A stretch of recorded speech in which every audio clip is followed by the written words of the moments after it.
마태복음 1장 18절에서 25절입니다.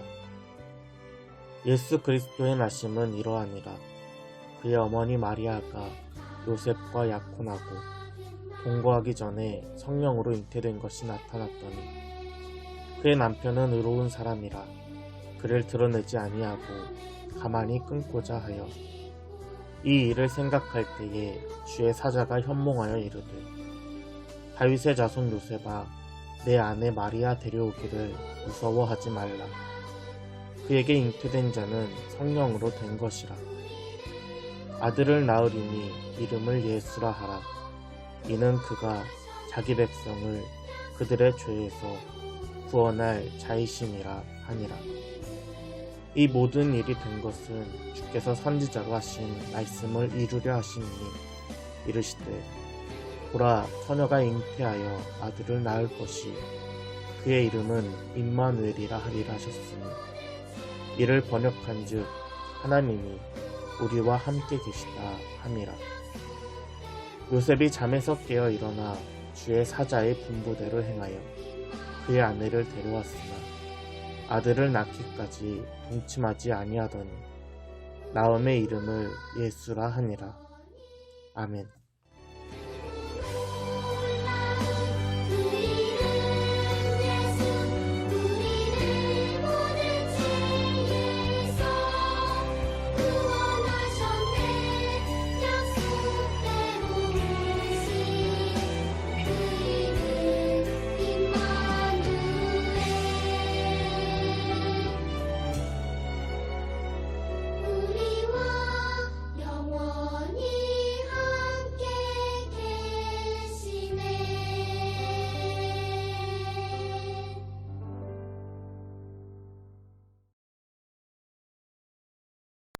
샬롬.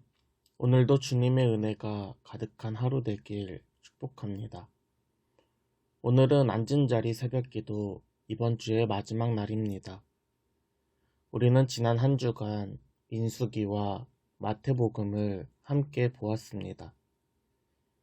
구약과 신약, 서로 시대도 다르고 배경도 다른 말씀이지만 공통된 하나의 단어가 있다면 바로 순종입니다. 오늘 본문을 보면 예수 그리스도의 나심에 대하여 소개합니다. 오늘 본문 18절입니다. 예수 그리스도의 나심은 이러하니라. 그의 어머니 마리아가 요셉과 약혼하고 동거하기 전에 성령으로 잉태된 것이 나타났더니 아멘.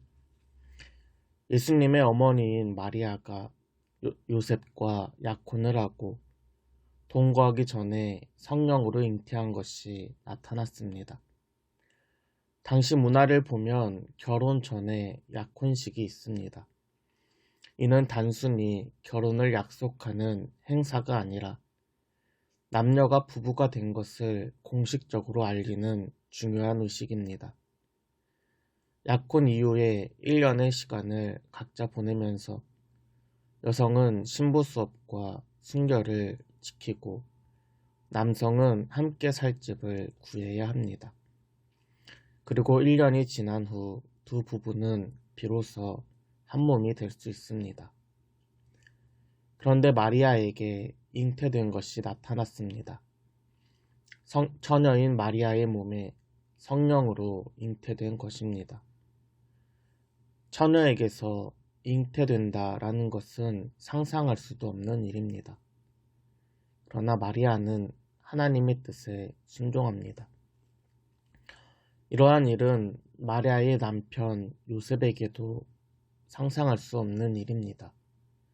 오늘 본문 19절입니다. 그의 남편 요셉은 의로운 사람이라 그를 드러내지 아니하고 가만히 끊고자 하여. 아멘.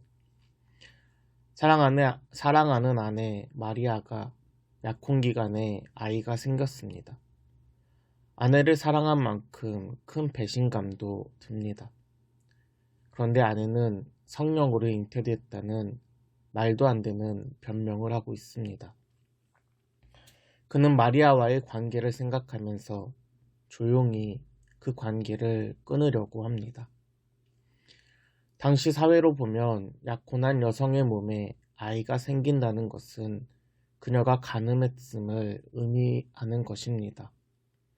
이는 파혼의 사유인 동시에 간음한 여성을 처벌할 수도 있는 큰 죄입니다. 그러나 요셉은 율법으로 마리아를 처벌하기보다는 조용히 파혼을 생각하고 있습니다.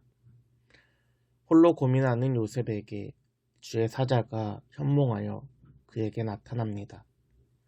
오늘 본문 20절과 21절입니다. 이 일을 생각할 때에 주의 사자가 현몽하여 이르되 다윗의 자손 요셉아 내 아내 마리아 데려오기를 무서워하지 말라. 그에게 잉태된 자는 성령으로 된 것이라. 아들을 낳으리니 이름을 예수라 하라. 이는 그가 자기 백성을 그들의 죄에서 구원할 자이심이라 하니라. 아멘. 꿈에 나타난 주의 사자는 마리아가 하나님의 뜻에 의하여 성령으로 잉태하였음을 다시 한번 이야기해 줍니다. 그리고 마리아의 몸에서 태어날 아이가 죄에서 우리를 구원할 구원자이심을 말해 줍니다. 오늘 본문 24절과 25절입니다.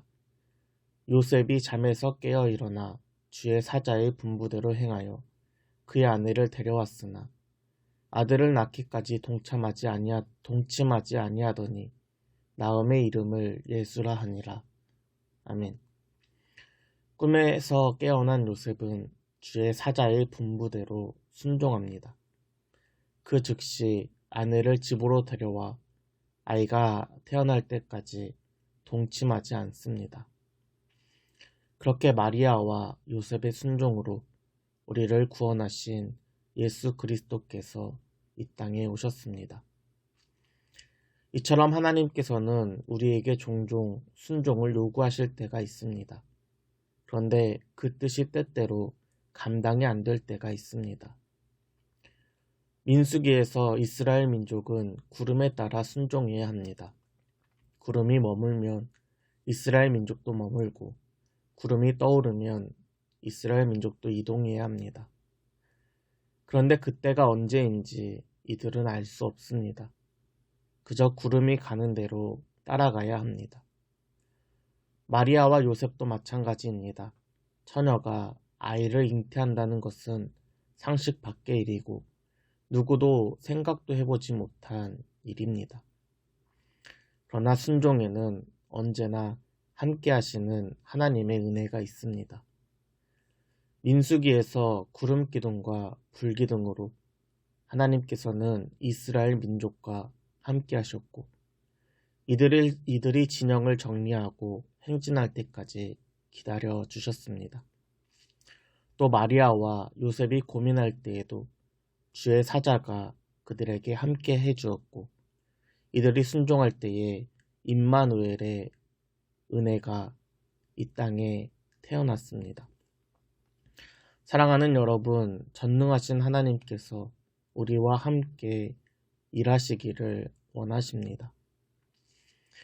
우리가 순종할 때까지 기다리시며 우리의 순종을 통하여 하나님 당신의 뜻을 이뤄가고 계심을 기억하는 저와 여러분 되기를 소원합니다. 하나님의 말씀대로 살아가며 순종하는 여러분들에게 임마누엘의 은혜가 함께 하시길 주님의 이름으로 축복합니다.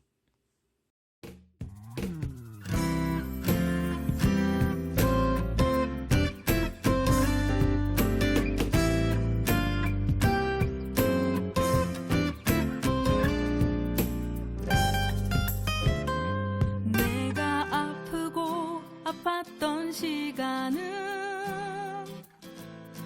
주님 뜻일까 아님 내 고집 때문일까 견디고 참는 것 그 자리를 지킨다는 게 주님 뜻일까 아님 내 신념일까 시간이 흘러 많은 산을 넘어왔지만 여전히 나는 답을 모르죠.